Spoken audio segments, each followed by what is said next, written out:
चादर की कीमत। जनवरी की सर्दी भरी रात थी। सड़क पर चारों तरफ सन्नाटा फैला हुआ था। दूर दूर तक कोई नजर नहीं आ रहा था।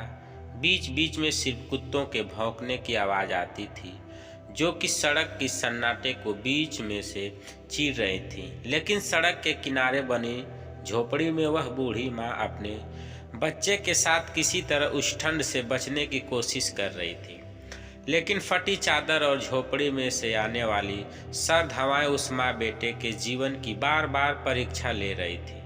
वे दोनों जितना ठंड से बचने की कोशिश करते, ठंड उतनी ही बढ़ती जा रही थी, जिसके कारण उस बूढ़ी माँ से उसका बेटा बोलता, माँ, क्या हम हमेशा ऐसे ही ठंड से कांपते रहेंगे?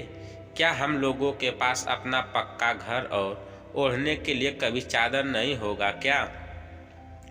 जिससे यह सब बातें सुनकर उस बूढ़ी माँ का मन ही मन कलेजा कांप जाता था। लेकिन कभी जीवन से हिम्मत न हारने वाली वह बूढ़ी माँ अपने बेटे को सांत्वना देती कि बेटा, जब तुम बड़े हो जाओगे तो वो सब हमारे पास होगा। जो तुम पाना चाहते हो, बस तुम अपने पैरों पर खड़ा हो जाओ और फिर तुम इतना कमाना कि चादर की कीमत तुम्हारी कमाई से कम लगे, जिससे आसानी से तुम अपने लिए चादर खरीद सकते हो। अपनी माँ से यह बातें सुनकर उस बेटे का हिम्मत जोश से भर जाता और फिर मन ही मन सोचता कि जरूर एक दिन वह बहुत बड़ा आदमी बनेगा, जिससे वह अपने और अपने माँ के लिए चादर खरीदेगा, जिससे फिर कभी ठंड से अपनी माँ को और खुद को परेशान नहीं होना पड़ेगा। और इसी सपने को पूरा करने के लिए उस बूढ़ी माँ का बेटा अपने माँ के साथ दिन भर मेहनत मजदूरी करता और मन ही मन सोचता कि एक दिन जरूर उसका सपना पूरा होगा। अपने बेटे के ठंड से परेशान होने की वजह से वह बूढ़ी माँ जहाँ काम करती थी, अगले दिन उस सेठ से जाकर बोली कि मुझे एक चादर खरीदने के लिए कुछ पैसे या कोई चादर दे दे। गरीब बूढ़ी माँ की बातें सुनकर सेठ का हृदय पिघल गया और उसने एक चादर दे दिया। तो वह बूढ़ी माँ अपने सेठ से चादर की कीमत पूछने लगी। तो सेठ बोला, जो तुम्हें ठीक लगे और जब तुम्हारे पास पैसे हो तब चादर की कीमत दे देना। यह बातें सुनकर वह बूढ़ी औरत मन ही मन अपने सेठ को आशीर्वाद दे रही थी और उसे यह भी चिंता रहती थी कि वह उस चादर की कीमत कैसे चुकाएगी।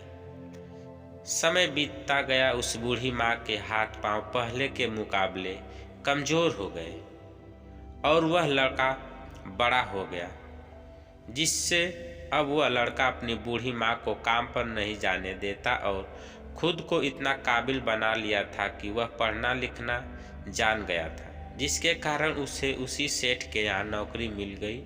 वह लड़का अपनी माँ की तरह बहुत ही मेहनती था, जिससे उसका सेठ भी उस लड़के के काम से प्रभावित होकर उसकी पहली तनख्वाह पर उसके तनख्वाह के साथ उसके लिए एक चादर भेंट करनी चाहिए। तो यह सुनकर उस लड़के की आंखें भर आई और वह अपने सेठ से बोला कि साहब, आप जो चादर देना चाहते हैं उसे मुझे न देकर अगर मेरी माँ को भेंट करेंगे तो शायद चादर की असली कीमत होगी, क्योंकि अगर आज जिस मुकाम पर मैं पहुँचा हूँ तो शायद इसमें मेरी माँ का ही हाथ है और इसलिए इस चादर को मेरी माँ को भेंट करना। यह सब बातें सुनकर उस सेठ का हृदय गदगद हो उठा और बोला, ठीक है, अगर तुम्हारी सोच इतनी अच्छी है तो तुम्हारे माँ से मैं ज़रूर मिलूँगा। तुम कल अपनी माँ के साथ आना। और फिर जब अगले दिन वह बूढ़ी औरत अपने बेटे के साथ उस सेठ के पास गई तो तुरंत उसने अपने सेठ को पहचान लिया और सेठ द्वारा दिए गए पहले चादर की कीमत देने की बात याद आ गई। और फिर जब सेठ उस बूढ़ी औरत को चादर देने लगा तो उसके आंख से आंसू छलक आए और वह बोली कि मैं कभी पहले दी हुई चादर की कीमत आपको दे नहीं पाई, अब भला इस चादर की कीमत कैसे चुकाऊंगी। तो यह बातें सुनकर उस बूढ़ी औरत को तुरंत पहचान गया और कहा कि मेरे दिए हुए पहले चादर की कीमत तो मुझे तुम्हारे होनहार बेटे के रूप में मिल गया है, जो कि शायद चादर की कीमत से कहीं ज़्यादा है। यह बातें सुनकर उस बूढ़ी माँ की आंखें भर आई थी और शायद आज पहली बार उसे अपने चादर की कीमत का पता चल गया था, जो कि कहीं न कहीं उसके ज़िंदगी में खुशी लेकर आई थी।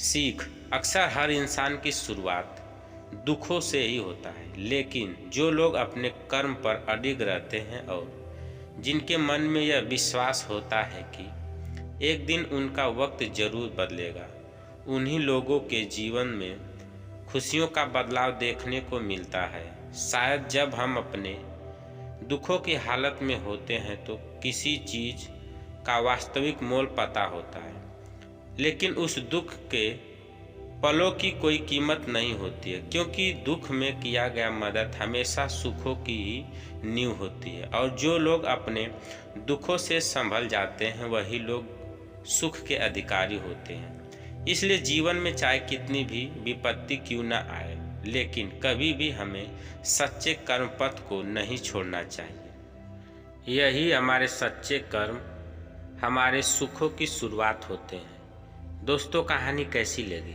कमेंट करके अवश्य बताइएगा।